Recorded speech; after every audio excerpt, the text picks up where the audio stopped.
Hello everyone, we are from Group 1 and we are going to present the first material about assessing listening. Here are the names of our group members. So in this presentation we will talk about these 8 items started from the introduction until the last item, designing assessment tasks in responsive listening. So let's get right into it. We know that learning language, including English, is divided into 4 main skills, namely speaking, listening, reading, and also writing. However, we cannot assess them one by one because integration is the most important thing in learning a language. But in this class, from today until the end of the semester, we will review it one by one to help us to identify its principles, test types, tasks, and also issues associated with each of them. Okay, the next is observing the performance of the 4 skills. Here we have 2 principles to assess a student's competence. The first principle is to consider the fallibility of the test results of a single performance by designing several tests that are combined into an assessment. The purpose of doing that is the teachers can consider or have at least 2 performances before they make a conclusion, because we know multiple measures will help the teachers to get a reliable and valid results of assessment. The second principle is teachers should rely as much as possible to the observable performance. Observable means being able to see or hear the performance of the learners. Here, the 4 main skills in language are divided into 2 types, which are receptive skills and also productive skills. In receptive skills like reading and listening, actually, we cannot observe the performance and also the product of those 2 skills because the product or the performance is actually within the structure of our brain, which completely cannot be observed. Meanwhile, in productive skills, in writing and speaking, as teachers, we can observe the performance as well as the product, like the written response and also the recorded performance of our students. So how can we assess the receptive skills then? Uniquely, all assessments of listening and reading must be made on the basis of observing the test takers speaking or writing and not on the listening or reading itself. So all assessments of receptive skills or performance must be made by inference or a guess because the actual performance is made behind the scenes. Next is the importance of listening. It's kind of rare to find just a listening task, but it's commonly implied as a component of speaking. How could we speak a language without also listening? Moreover, on a typical day, we do more listening rather than speaking. But before that, we should know the process of listening. So the first is recognize speech sound and put them in our short-term memory, comprehending of surface structure elements such as phonemes, words, intonation, or a grammatical category. And the second is simultaneously determine the type of speech event, monologue, interpersonal dialogue, transactional dialogue, its context, who the speaker is, location, purpose, and the content of the message, understanding of pragmatic context. And the third is interpret the message and find its literal and intended meaning, determining meaning of a auditory input. And the fourth, delete the exact linguistic form of the original message to retain the important information in our long-term memory. Developing the GIS or core, a global or comprehensive understanding. Okay, and next is basic types of listening. So, there are 4 basic types of listening. The first is intensive. Intensive listening for perception of the components such as phonemes, words, intonation, discourse markers of a larger stretch of language. The second is responsive. Listening to relatively short stretch of language, a greeting, questions, comment, comprehension, check, etc., in order to make an equally short response. And the third is selective. Selective is processing stretches of discourse such as short monologues for several minutes in order to scan for certain information. The purpose of such performance is not necessarily to look for global or general meanings, but to be able to comprehend designated information in a context of longer stretches of spoken language, such as classroom direction from a teacher or radio news items or stories. Assessment tasks in selective learning could ask students, for example, to listen for names, numbers, a grammatical category, direction in a map exercise, or certain facts and events. And the last is extensive. Extensive is listening to develop, and the last is fourth, extensive. Extensive is listening to develop a top-down, global understanding of spoken language. Extensive performance range from listening to lengthy lectures to listening to a conversation and deriving a comprehensive message or purpose. Listening for the gist, for the main idea, and making inference are all part of extensive listening. Next, we're going to talk about micro and macro skills of listening. Micro and macro skills from Richard are useful to specify specific assessment objective. So, what are included in micro skills?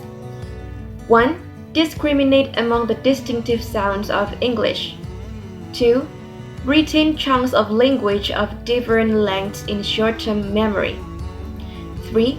Recognize English stress patterns, words in stressed and unstressed positions, rhythmic structure, intonation contours, and their role in signaling information. 4. Recognize reduced forms of words. 5. Distinguish words boundaries, recognize a core of words, and interpret word order patterns and their significance. 6. Process speech at different rates of delivery. 7. Process speech containing pauses, errors, corrections, and other performance variables. 8. Recognize grammatical word classes such as nouns, verbs, etc. Systems, for example, tense, agreement, and pluralization. Recognize patterns, rules, and elliptical forms. 9. Detect sentence constituents and distinguish between major and minor constituents. 10. Recognize that a particular meaning may be expressed in different grammatical forms. 11. Recognize cohesive devices in spoken discourse. Then, what are included in macro skills? First, recognize the communicative functions of utterances according to situations, participants, and goals. Second, infer situations, participants, goals using real-world knowledge. Third, from events, ideas, and so on, describe predict outcomes, infer links and connections between events, deduce causes and effects. and detect such relations as main idea, supporting idea, new information, given information, generalization, and exemplification. Fourth, distinguish between literal and implied meanings. Fifth, use facial, kinesthetic, body language, and other nonverbal clues to decipher meanings. And last, develop and use a battery of listening strategies such as detecting keywords, guessing the meaning of words from context, appealing for help, and signaling comprehension or lack thereof. Next, we're going to talk about what makes listening difficult. So these are several things that make listening difficult. First, clustering means attending to appropriate chunks of language phrases, clauses, and constituents. 2. Redundancy means recognizing the kinds of repetition, rephrasing, elaborations, and insertions that unrehearsed spoken language often contains, and benefiting from that recognition. 3. Reduced forms means understanding the reduced forms that may not have been a part of an English learner's past learning experiences in classes where only formal textbook language has been presented. 4. Performance variables means being able to weed out hesitation, false starts, pauses, and corrections in natural speech. 5.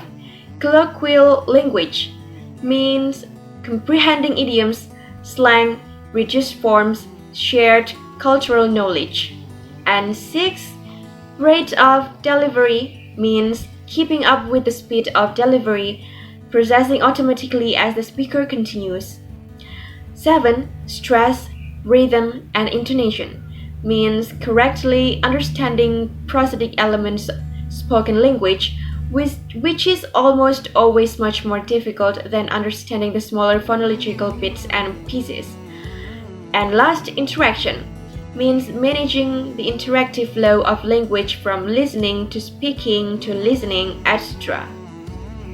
Next, I will explain about designing assessment tasks. Next, intensive listening and responsive listening. In this step, you will have determined objective and design the task, including making a decision about how you will elicit performance and how you will expect the task taker to the response. The focus in this session is the micro skill of intensive listening.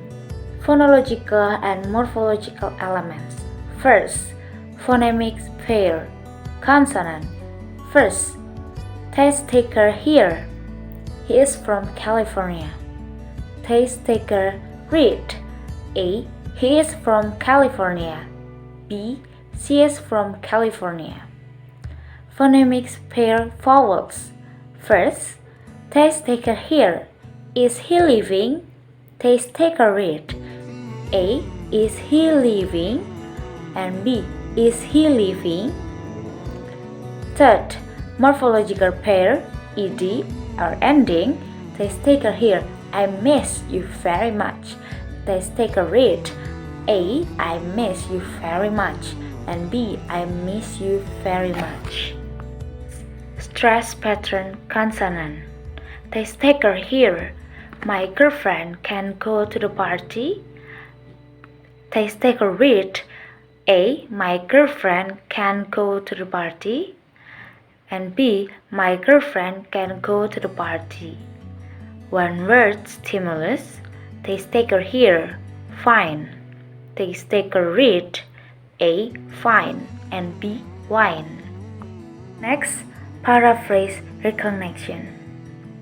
Sentence paraphrase. Taste taker here. Hello, my name is Keiko. I come from Japan. Taste taker read. A. Keiko is comfortable in Japan. B. Keiko wants to come to Japan. C. Keiko is Japanese. D. Keiko likes Japan. Dialogue paraphrase. Taste taker here. Man. Hi Maria, my name is George. Woman. Nice to meet you, George. Are you American? Man. No, I'm Canadian. Please take a read. A. George lives in United States. B. George is American. C. George come from Canada. D. Maria is Canadian. Responsive listening. Appropriate response to a question. Let's take a here. How much time did you take to do your homework? Let's take a read. A. In about an hour. B. About an hour. C. About $10. D. Yes, I did. Open-ended response to a question. Let's take a here. How much time did you take to do your homework? Let's take a write or speak. Thank you. Alright, so this is the end of our presentation. If you still have any questions related to our presentation, please write your questions on the LMS so that we can directly answer your questions there. Thank you for listening and watching our presentation.